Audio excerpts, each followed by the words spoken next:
Hey everyone, welcome back to the channel. Today we're diving into Marvel Spider-Man 2 and checking out how it runs on the RX 580. This graphics card is a bit older now, but it's still rocking a lot of games at decent settings. And as you can see, I'm still not updating my GPU driver. So we'll be running Marvel Spider-Man 2 with the old version. Let's see how it handles the web slinging action, the visuals, and of course all the awesome Spider-Man abilities. All right, so first things first, let's talk about the settings. Now, we're not expecting maxed out ultra settings here, but surprisingly, the RX 580 manages to run Marvel Spider-Man 2 pretty smoothly. I set the game to medium settings for most of the options, with a few things like shadows and textures cranked up to high to that extra pop of detail.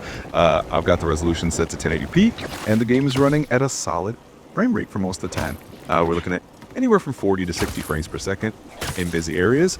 And honestly, I think the RX 580 does a pretty good job of keeping everything running without any noticeable stutter or crashes. One thing I really want to highlight is just how smooth the game runs on this card. It's not perfect, of course. We do see a couple drops in FPS when there's a lot of action or big explosions going on, but even in the busiest scenes, Spider-Man's fluid movements and web slinging are still pretty solid.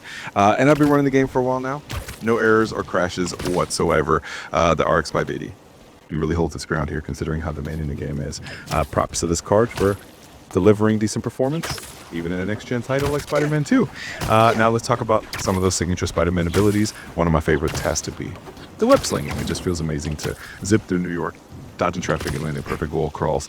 I've noticed that even with the RX 580, those smooth animations and quick reflexes are still rather sharp. And speaking of reflexes, the combat in Spider-Man King is incredible. The new combat moves are satisfying, whether you're swinging into an enemy or using a stealth takedown. The game runs these animations with great fluidity, which is essential for that satisfying combat experience. To wrap it up, the RX 580 might not be the most cutting-edge card out there, but still a solid performer for Marvel Spider-Man 2.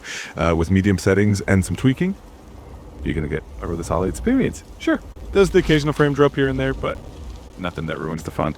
Honestly, it's awesome to see older hardware still handling modern games so well. So, if you've got an RX 580 or similar card, and you're wondering if you can run Spider-Man 2, the answer is yes.